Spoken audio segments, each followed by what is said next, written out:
There is a number, a small number, one that most financial advisors will never mention, and it might be the most important number in your retirement plan. Not $1 million, not 10 Bitcoin, not some fantasy figure designed to make you feel behind. zero point 0.1 Bitcoin. That's it. A tenth of a coin. And I'm going to show you, eat it with actual math, why owning that amount right now could function as a serious retirement insurance policy. Not speculation, not hype. A cold mathematical case for why this fraction of a coin means more than most people realize. If you're in your 40s, 50s, or 60s, and you've been told you've missed the window, stay with me. Because that assumption is the most expensive mistake you could make. By the end of this, you'll see exactly why late starters aren't behind. They're positioned. Here's what most people get wrong. They compare Bitcoin ownership to stock ownership. They think in shares. They think, I need a lot of this to matter. But Bitcoin isn't a stock. It has a hard cap. 21 million coins, ever. That's not a promise. That's code. Immutable, unchangeable code. So the real question isn't, is 0.1 Bitcoin enough? The real question is, what is 0.1 Bitcoin's share of a finite, irreplaceable asset worth in 10 or 20 years? That's a fundamentally different question, and the answer changes everything. Think of it this way. If the entire world's wealth, every pension fund, every sovereign reserve, every family office, were to allocate even 2% to Bitcoin, the math alone pushes the price into territory that makes 0.1 Bitcoin worth more than most people's entire retirement portfolios today. This isn't optimism, it's arithmetic. You don't need to own a lot. You need to own a meaningful fraction of something that cannot be printed, cannot be inflated, and cannot be diluted. But here's what even smart holders get wrong about timing. And I'll cover that in a minute. Let's address the elephant in the room. You've seen the headlines. The 22-year-old who bought Bitcoin at $400. The story designed to make you feel like a failure. Here's the uncomfortable truth about those stories. They're not meant to inspire you. They're meant to keep you scrolling. They're engagement bait. And they do exactly one thing. They make experienced investors, people like you, hesitate. But here's what nobody tells you. The 22-year-old who bought at $400, most of them sold at $5,000 or $10,000 because they didn't have a wealth preservation mindset. They had a gambling mindset. You're not competing with them. You never were.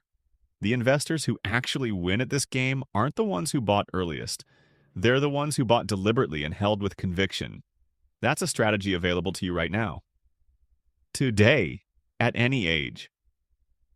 The late starter myth is a trap, and smart holders don't fall for traps. And this brings us to the real difference between the people who build wealth with Bitcoin and the people who just lose money trying. Let's run the numbers. Plainly, no projections dressed up as certainty, but realistic scenarios based on adoption curves and historical precedent as of February 2026. Scenario 1. Bitcoin reaches $300,000 within 5 years. Conservative by historical standards. 0.1 Bitcoin equals $30,000. 0.5 Bitcoin equals $150,000. Scenario 2. Bitcoin reaches $1 million within 10 years. Aggressive but within the range analysts at major institutions are modeling. 0.1 BTC equals $100,000. 0.5 BTC equals $500,000. Now, here's what matters more than the numbers themselves. These aren't gains you'd need to sell to access. That's the part most people miss entirely. And I'm going to explain exactly why that changes your entire approach. But first, understand this.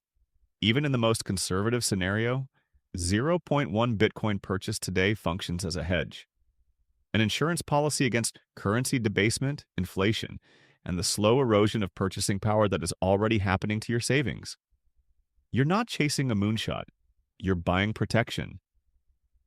Keep in mind, these are hypothetical scenarios, and markets can change rapidly.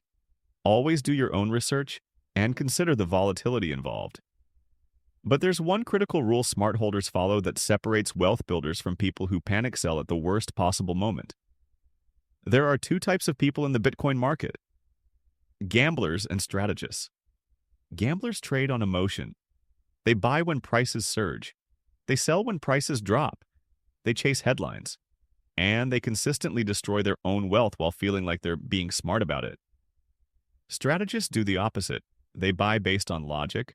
They hold based on conviction. They ignore the noise because they understand that volatility isn't the risk. Selling during volatility is the risk. If you've made it this far in this video, you're not a gambler. You're already thinking like a strategist. And strategists understand one thing that changes everything about how you hold Bitcoin. You never have to sell. There is a method used by some of the wealthiest individuals in the world that lets you access the value of your Bitcoin without ever giving it up. And it's simpler than you think. Here's the strategy. You don't sell your Bitcoin. You borrow against it.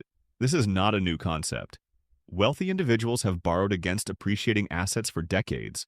Real estate, stocks, fine art. Bitcoin is now entering that same category. The logic is clean. Your Bitcoin appreciates.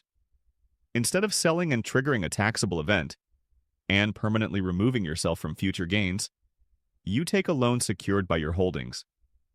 You keep the asset, you access liquidity, and if Bitcoin continues to rise, your collateral grows with it. Of course, borrowing against assets like this carries risks, such as potential liquidation if the price drops significantly, so approach it with caution and only what you can afford to risk.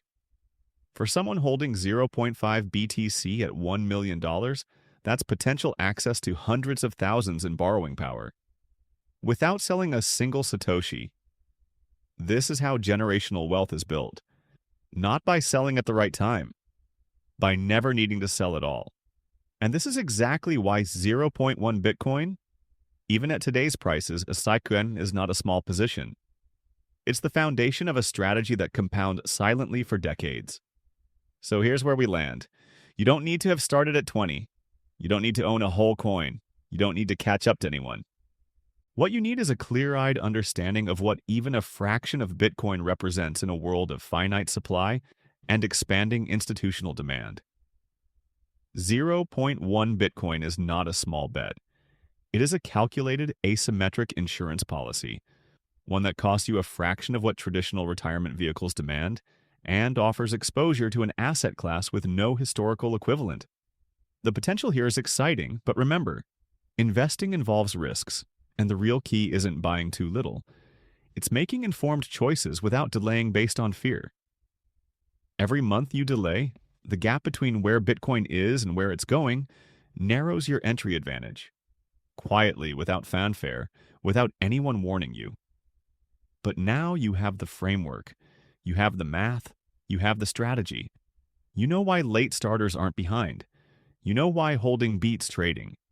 And you know how to access the value of your Bitcoin without ever giving it up. This is what independent thinking looks like in practice. If this changed how you think about your position, even slightly, that's worth something. Subscribe. Because every week I break down exactly how smart holders think, plan, and protect their wealth. Without the noise, without the hype, and without the nonsense. You're in the right place. Stay here.